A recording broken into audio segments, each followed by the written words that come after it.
Welcome to This Week in Coworking, where industry leaders get succinct, actionable insights.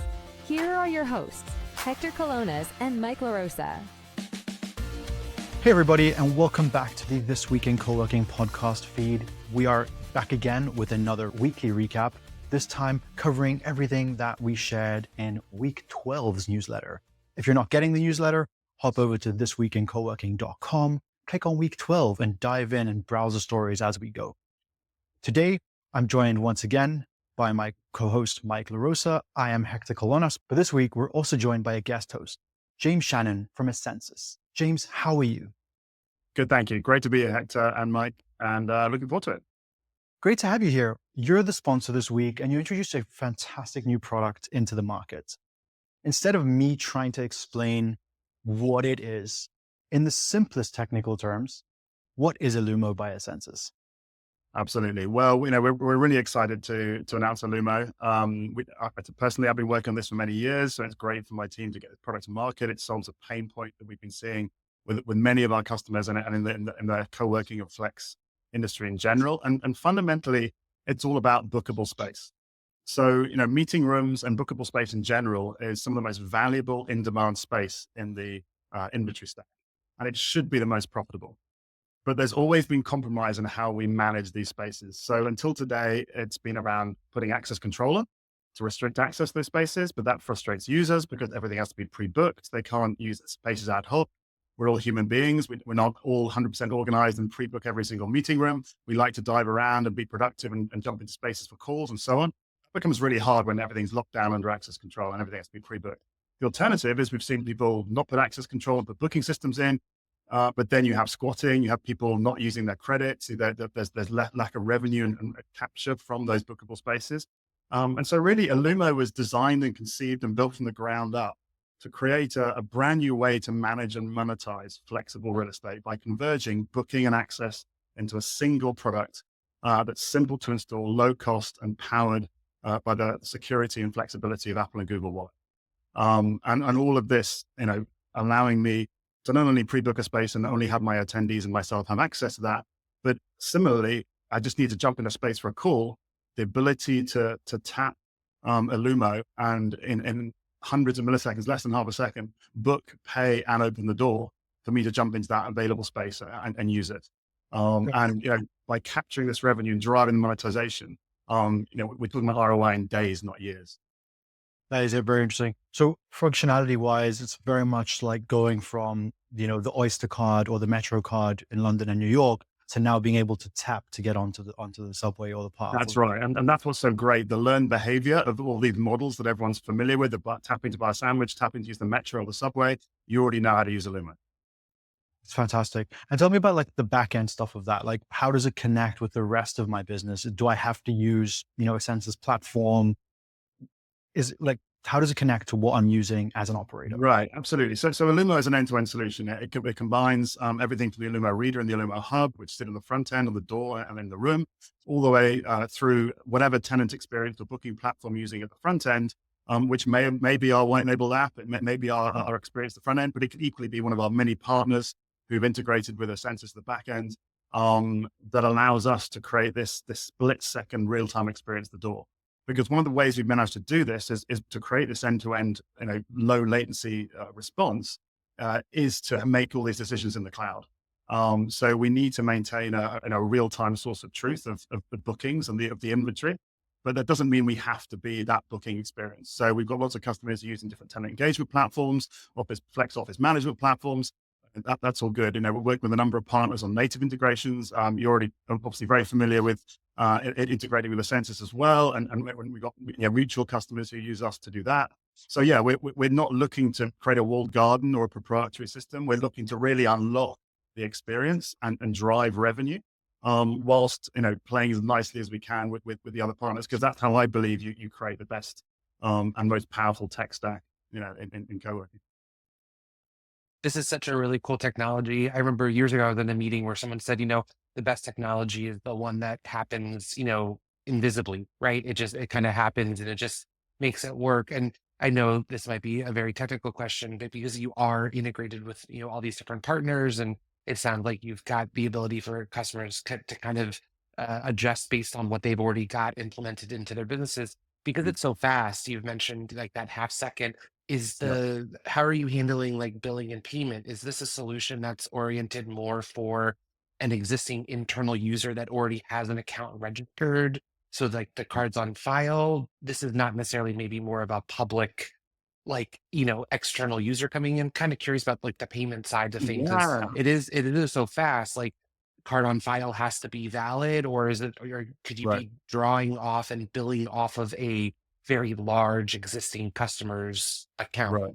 Right. So, I mean, first of all, I completely agree. One of my watchwords as a product guy for a decade or more is, build products that get out of the way of the user. Don't get in the way of the user. We, especially when we're dealing an interface to a physical product, which obviously everything in real estate is, we want to get the tech out the way and make it as seamless and productive as possible. But to your question around how do we deal with payment and non-members versus members, we've got lots of customers who either have a credits model or have a cash with payment model or on account model. So it's really important, first of all, that it's configurable for the customer to work the way their business already works. We can't mandate a certain model, but equally it has to work for members and non-members. So, the great thing about Wallet, it is that we can obviously through any existing member experience that they already have, we can enable adding to the wallet. So once it passes in someone's wallet, whether sure everyone's familiar with Express Mode or whether it's on Apple Watch Yeah.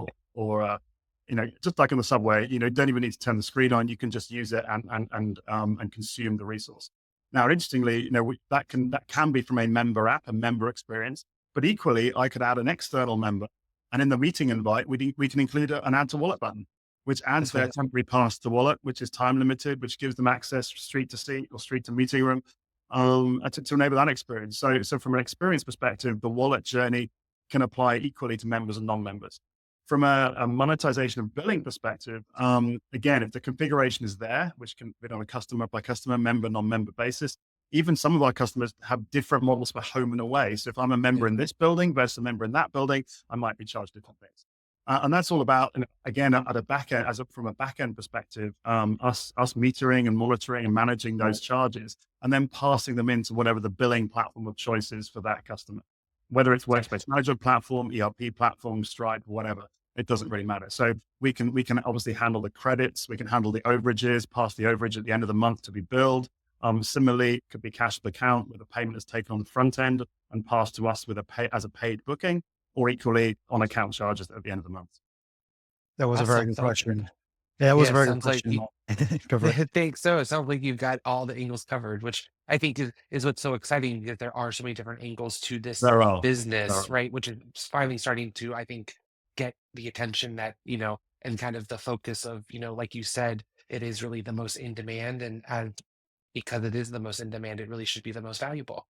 Absolutely. And there would be no point doing all this if we were just trying to create a great experience. But the whole purpose is unlocking this untapped revenue, this latent value in these bookable spaces that currently aren't managed well, because it's been hard to manage them well because the tech just hasn't been there. And I think this is an increasing trend we see generally in tech and flex and co-working, is that we've seen traditional enterprise products that weren't fit for purpose for the multi-tenant world. Think Yeah. access control, think booking, think all sorts of things, billing. And now we're getting, products that have been conceived from the ground up for the multi-tenant world. And booking and seamless access we just see a huge area of complexity, but also opportunity to create not only amazing experience, but the one that's designed for the ground up for multi-tenant bookable space. I love that. And I mean, I'm like the questions just flowing through my head because, as you know, as everyone knows, I'm like the integration geek. Like I'm like, okay, Absolutely. where does is it a PO? It's not a POS. Okay, where does the billing? Okay, we connect to that. Like my mind's going all over the place, but not everyone's tuned in today for a purely tech show. So I'm going to take one step back. I'm not going to get completely out of tech, but I'm going to go to another story that I shared this week, Sure. which is kind of related to what we've been talking about and in the vein of integrations. The folks over at I think it was Deskworks, put together a piece featuring around 10 experts from around the industry, talking about the different elements that go into a tech stack. Now, we all know this pretty well. Each tech stack is completely different, even if you use the exact 10 items of technology. So it's just really interesting to kind of see more people talking about a pretty modular stack, right? In there wasn't really a point towards, hey, you should get all of this from one Right. vendor, or you should get all of this from, an enterprise vendor. And it was good to see that folks are starting to think about their ecosystem as pluggable solutions. Obviously Illumina now fits into that, but I'm wondering, you've not been in co-working and flex space business for 2 years now. You've been in this industry for quite a while. Have Mm. you seen that evolution as well from a tech 100%. provider perspective? 100%. Especially the maturity. Obviously, you know, I've been in the census for over 5 years and know the industry pretty well now. And we don't only have, we've had the journey. The vendors have been on the journey. The customers have been on the journey. The whole industry's been on the journey, pre and post pandemic. So I think the industry is starting to mature now, and I think there's a bunch of education that we've all done. I think where yes, a lot of co-working companies may be small to start with, but obviously have huge growth potential. And the we've seen companies running businesses on Excel to then moving to a workspace management platform to then eventually understanding why they can't use one platform to run their business. And the reason is that there is no one platform that does everything very well, that does everything the best, right? Even the biggest companies in the world, Salesforce, even they don't do everything the best. So how do you put a tech stack together that picks best and breed, but at the same time can actually work together well? And I think we're starting to get to the level of maturity now where certainly we're seeing customers and leaders in the customer organizations start to understand the power of best of breed and the power of integration. But equally, the pressure then goes on the vendors to create platforms that are easily integrated and aren't brittle and are mission critical to these customers' businesses. Absolutely.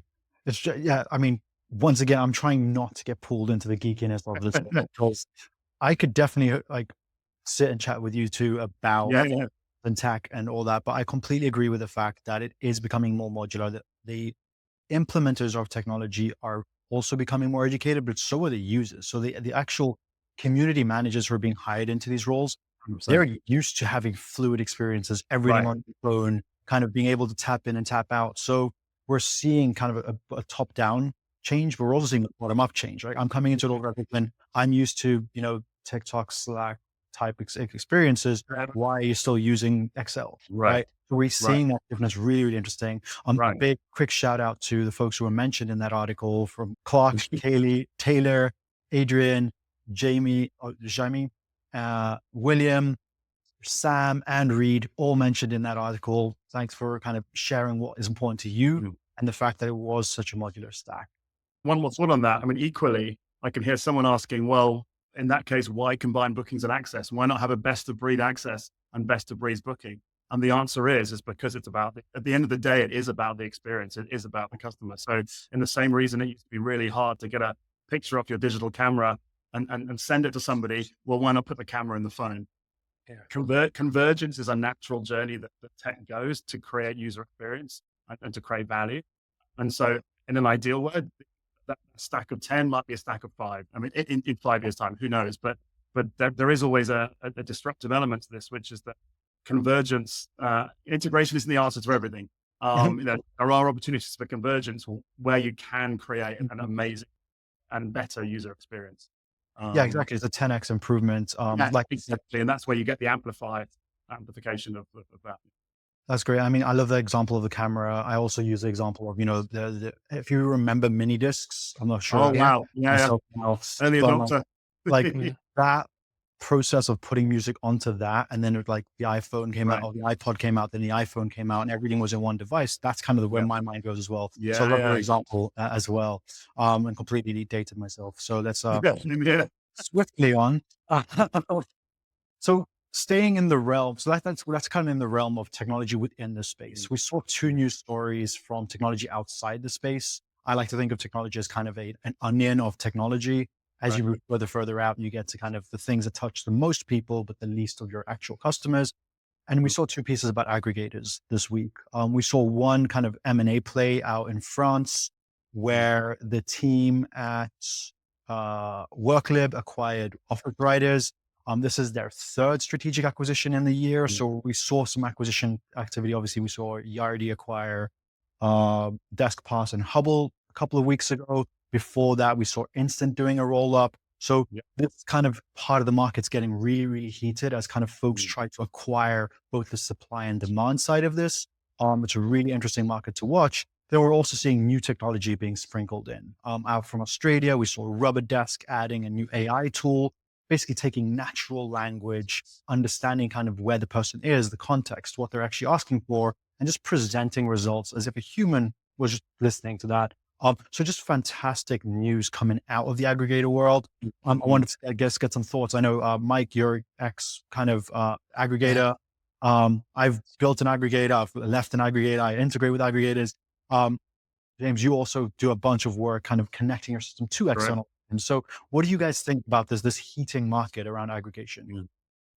I mean, I think it's one of our 2025 trends that we listed out at either the very end of last year, or I forget which episode it was, or our New Year's episode.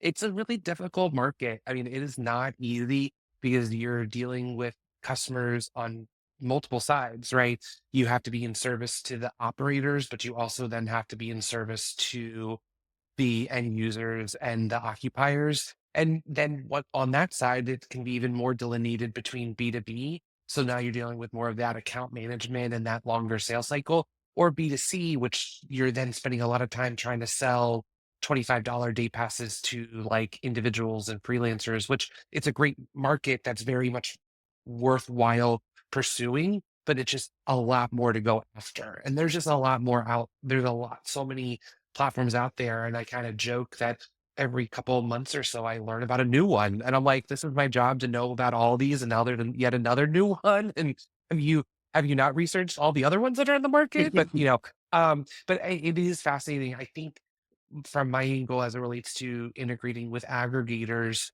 this speaks to one of the other things we included in the newsletter this week, which is, I'm a big fan of Tashi from JLL Asia.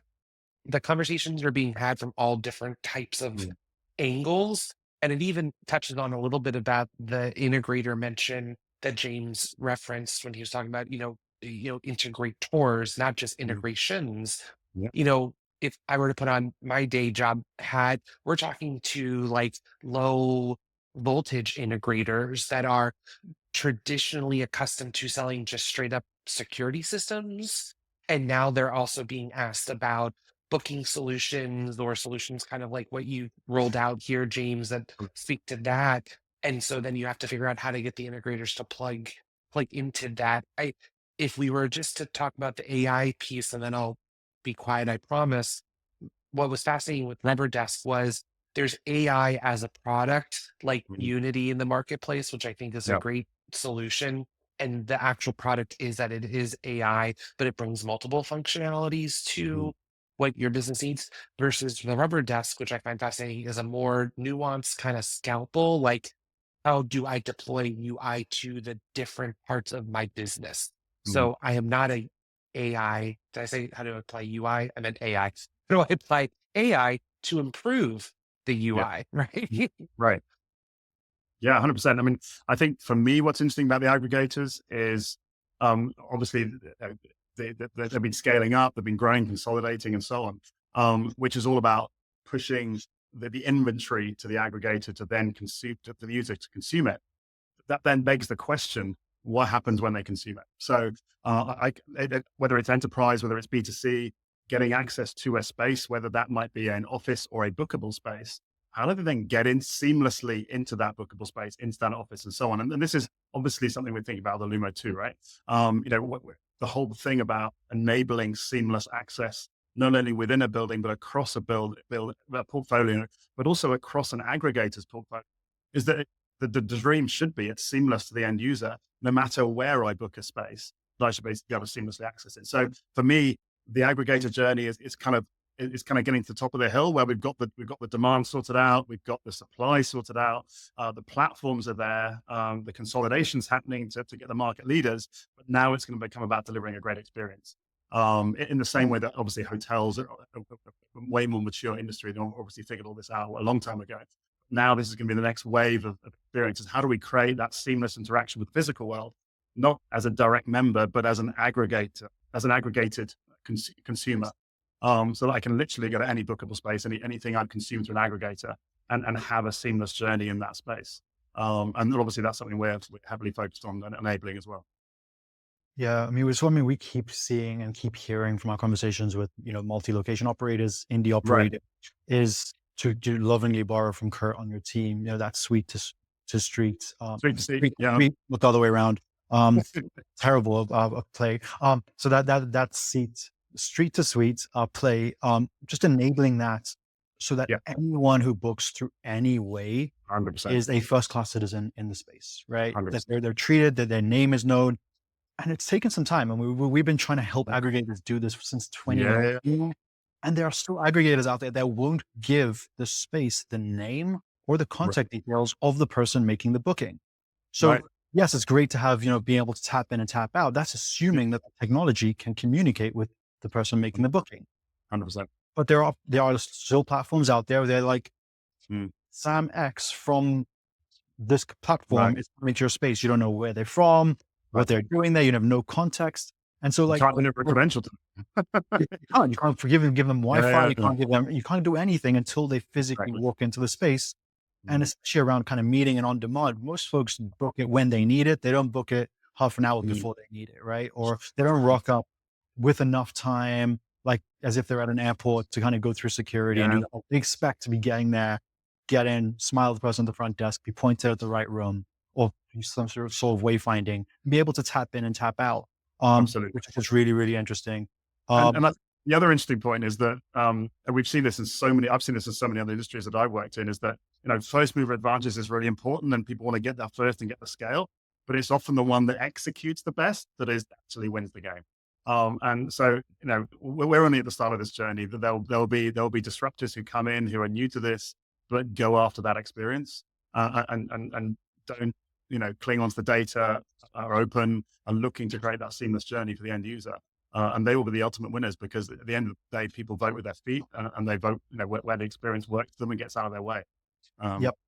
yeah, I mean, I'm trying to explain now to someone far younger than me that there was a thing called Friendster long before TikTok, right? yes, yeah, Just because they were first, just because they got critical mass and they managed 100%. to build this concept of a social network, doesn't mean that Right, they became the social network that every generation will then use. And we're of course. starting to see that evolution, right? It's part of Yeah, the yeah, MMA. It's part of the new like innovation that firms like yours are doing. And I right. think as you said, we're at the cusp now of kind of seeing that next wave of innovation, Yeah, yeah, yeah. like new hardware being introduced, new kind of Yeah, hardware software plays, yeah, multi-integration platforms.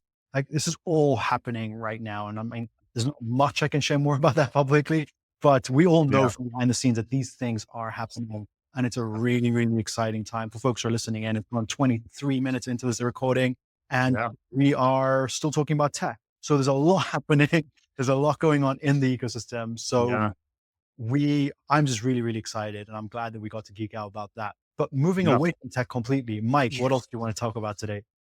Well, I was going to say, I love that James, mentioned and, brought up hotels.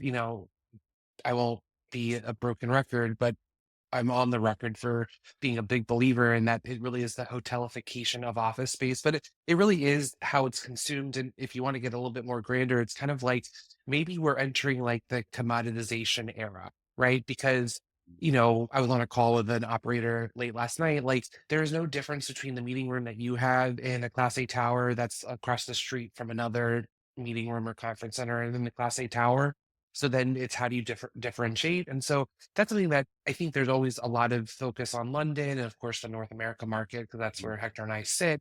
But Mhm. India for a while has been a market that I've been really fascinated by, Mhm. not just the growth and just the size. I mean, India, just everything about India is just massive, right?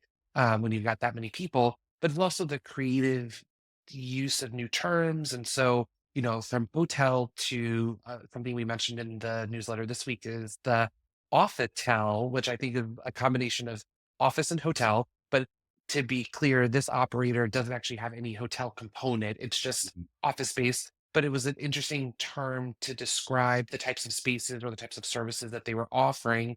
And from what I read, the operator was listed twice this week because they also just did an $11 million raise. Um, it sounds like the products they're offering really do run the gamut of what you mentioned from the street to the suite, right? They're offering, hot desking and dedicated desks and private offices and suites. So what makes them different? Well, it's a higher touch hospitality, right? That's how they're differentiating. Once again, all about the experience. And so it just, I think it all around just points to the solidness of the market, right? Like space as a service or on-demand bookable, consumptible workspace is not going anywhere. And we finally entered kind of maybe the Uberization of that office. So it all in all is exciting, but then it is so challenging for these operators to keep up. And you have to be a little bit more discerning. Maybe it's not, I'm not on every possible aggregator, but I'm on the best aggregators that bring the right types of users to the type of space that I have. Have you determined that? How can you make those choices? Yeah, it's all relatively exciting. Yeah, I think it speaks to quite often what we see in our industry and the broader real estate industry, which is the drive toward mixed use. Now that can take different forms at a macro level and a regional level. What we've seen certainly in Asia and in India particularly is obviously the cost of labor there, the ability to deliver a very hospitality heavy experience works really well in that region. I think it's harder to do in some of the regions with more expensive labor. So they tend to move towards more of a tech approach where the investment in tech prefers the ROI rather than throwing labor at the problem. But I think in general, at a macro level, we're starting to see, as we've conceived with the Luma products as well, is that it's not an office or a meeting room. It's just a space. And Yeah, actually, it's in the same way that, airlines make the most money the longer they can keep their planes in the air. It's all about utilization. So whether I can license a room or book that room for an hour or what, it's all about keeping the space occupied. And whether that's hospitality space, meeting space, gym space, hotel space, everyone is looking to maximize their building because not everyone's coming into the cities anymore. So the drive toward mixed use, whatever form it takes, Offitels, premium, hotel, residential, flex, maybe in North America or Europe. I think these are all different flavors of this march towards mixed use. And of course, for us techies, that creates an even bigger complexity and a bigger problem because now you don't only have this highly dynamic space and highly dynamic users, but you also have highly dynamic personas. I'm not a resi user or a flex user or an office tenant. I'm all three. And I could be considering all three in the same building. So, that's definitely the road we're heading towards, I think, as an industry and as a way of life. And hybrid work is just a component of that, as far as I can see. So all of us, architects and technologists who are thinking about this world in my view, have to think towards that world because, if there's anything we can learn from the last 5 years, it's the way it's going to change over the next 5 years. And it's not going to stop at flex office. I'm really glad you brought that up because it's something that has been on the back of my mind for years. There's the one side, which is kind of terminology. How does the outside market understand the products through which they interact with us? But also back-end terminology or, semantic tagging. As you said, a space is a space. Like we have so many clients where a room is a podcast studio, it's a yoga studio, it's a meeting room, it's a breakout event space, it's a bookable day office, but it's the same physical space. It has different semantics, has different pricing, different availability. Yes, there is one global thing about it or one global attribute, and that is someone using it right now or not. That's the number one thing. Outside of that, everything changes based on who's looking at it, right? It's kind of a little bit of a prism. So I really like seeing, operators trying to create new terminology, trying to introduce some of the combined products. And it does go back to what you were saying, James, about mixed use. We're seeing so many residential companies shifting into co-working, so many co-working spaces shifting into co-warehousing. We're seeing kind of completely mixed use buildings. We're seeing folks like Tishman, Hines, etc., really kind of building flexible products into their traditional offerings, and then kind of figuring out how do you explain that to someone who traditionally just looked at an office for square footage per a 10, 20-year lease. Now they have to kind of be educated on that. So it's just a really interesting. Yeah. And for me, it's also about flexibility at the commercial level. It's actually about diversity of a portfolio. So again, who knows from a commercial asset management perspective, what's going to happen in the next 5 years in regards to office, resi and mixed use. So actually, the more flexible the space can be, the more flexible the building can be, the more adaptable you can be commercially as a landlord, as an operator, and so on. So for me, flexibility is the core.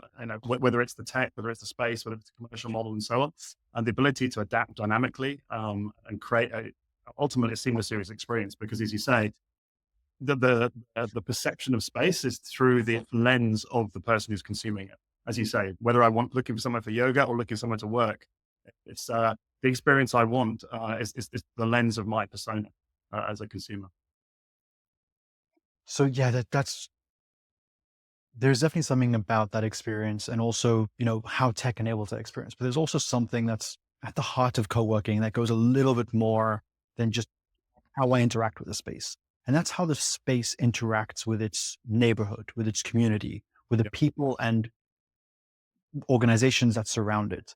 We also shared a story this week from Charlotte Kirby over at the Village Hive, where they were just sharing the fact that they've kind of spent a day packing hygiene kit packs or hygiene kits, packing them, putting little notes in them, and then donating them and delivering them with a smile to some families who are at the Ronald McDonald House nearby.